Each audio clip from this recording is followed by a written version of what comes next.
when it comes to dating, I tell women, it's okay to be feminine. It's okay. No, you don't have to pick the restaurant. You don't have to offer to pay. The man knows what he's getting himself into. He's prepared. We know what this is. It's a dance, and it's okay. Now, it doesn't mean you never reciprocate other way, but let him court you. Let him give him the opportunity to show you why he's worthy of you, because that's what he wants to show you. Don't say, I don't need you to help pick the wine. I can pick my... You know what? It's wine, unless it's Chardonnay, because I really hate Chardonnay. It's okay. You're not going to die from the fact that he chose this Cabernet Sauvignon.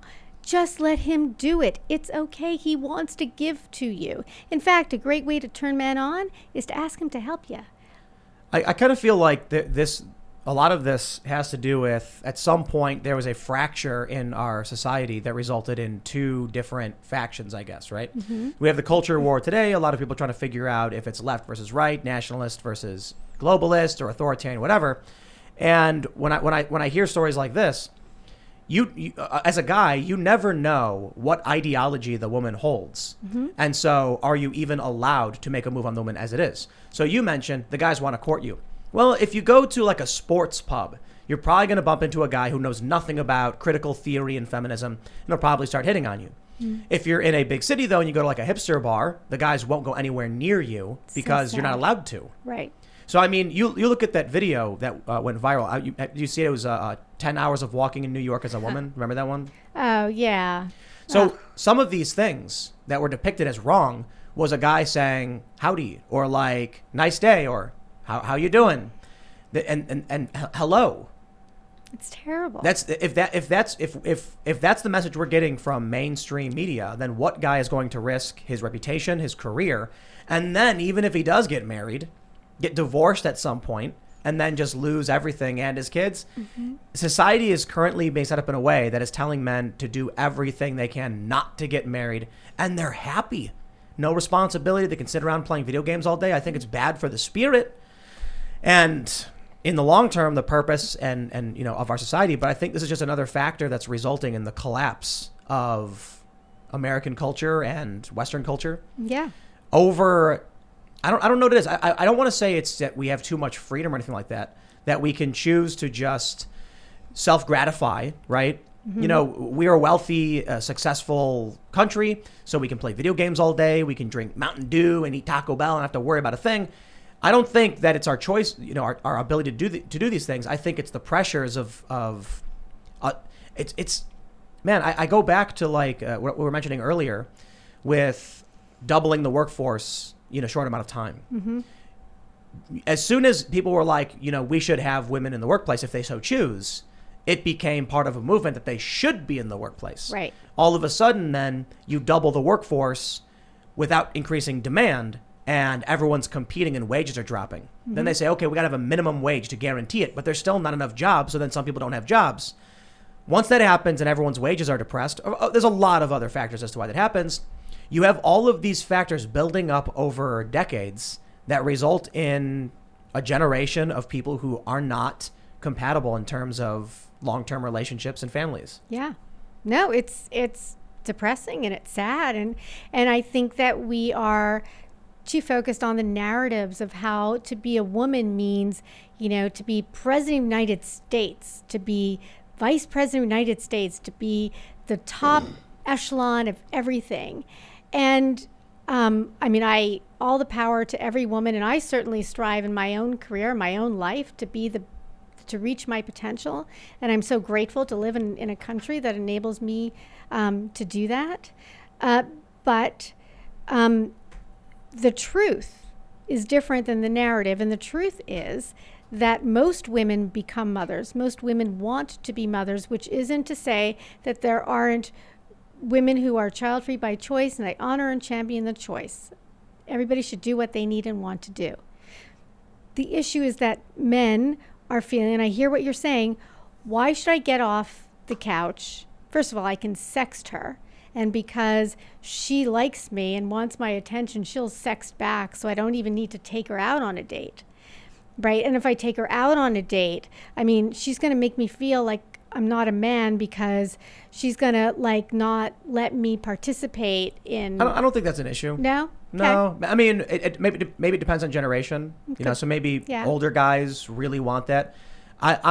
Me personally, I've never really cared much for if a woman was like, "I want this," I'd be like, "Whatever, I don't care." Like, right? No, right.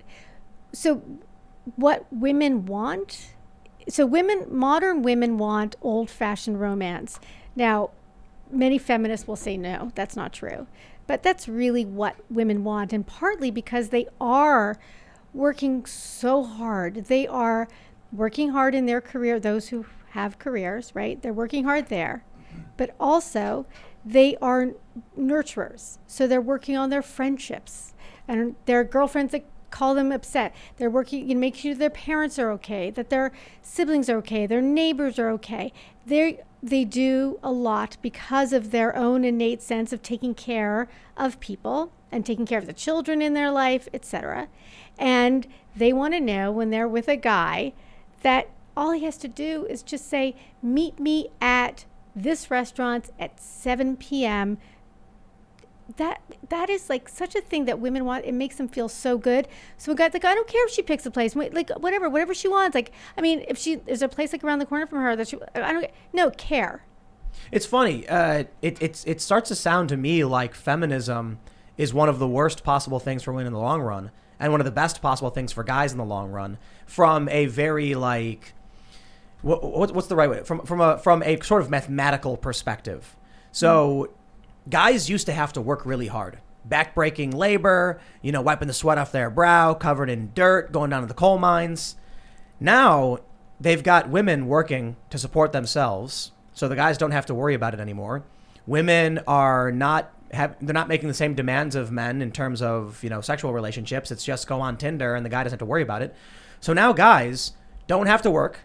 They've got all the time in the world because they don't have a biological clock in the same way as a woman. So they're sitting back with their feet up playing video games without a stress in the world. I'm being hyperbolic. Sure. But women are working. Mm-hmm. They're worried about how much time they have before they can, you know, in order to have a family. Right. They're stressing about how to find the right guy. And guys are just sitting there swiping on Tinder while they're watching, you know, porn. Yeah, sure. Yeah. Yeah. So they're swiping on Tinder and watching porn at the same time. Same time. Yeah. And they're like, what am I worried about? Right. I've got friends, you know, I grew up skateboarding, and all of these guys don't care about anything. Mm-hmm. They will work a minimum wage job if it means that you can have 10 people in a 2-bedroom apartment, so they can work only a couple days. Mm-hmm. It's $100 a month for rent, and they can skate the rest of the day. Mm-hmm. That's all they care about. Yeah. And I look at the guys who grew up in, you know, like around me from my neighborhood and everything. Mm-hmm. Few of them, you know, have families, but not by plan, you know what I mean? And then everyone else who kind of planned and worked and went to college, they're sitting back with their feet up, making tons of money. They have careers, and they're not worried at all. And you talk to them, and they're like, I don't know, you know, when I'm 40, maybe I'll find a 25-year-old. They're not worried at all. Right. No, and also because they don't have a biological clock and all of that. But, you know, you are a prime example of a guy who decided that wasn't enough, and you manned up your own life. Look at what you're doing, right? You're the guy who said, no, this is not fulfilling for me to only skateboard or sit on the couch or Tinder porn watch, right? You decided that, no, I have potential. I have great potential. I don't even know my potential because I haven't even started it yet. And then you did, and you're still going, and you're still going. You're building a media empire, right? You're a man. And that's sexy to women. It is not sexy for a guy to be sitting on the couch, you know, swiping on Tinder. Women don't find that appealing. But it works for them. Well, it doesn't. It doesn't. There's also a lot of men who are depressed. A lot of men who, you know, unfortunately commit suicide.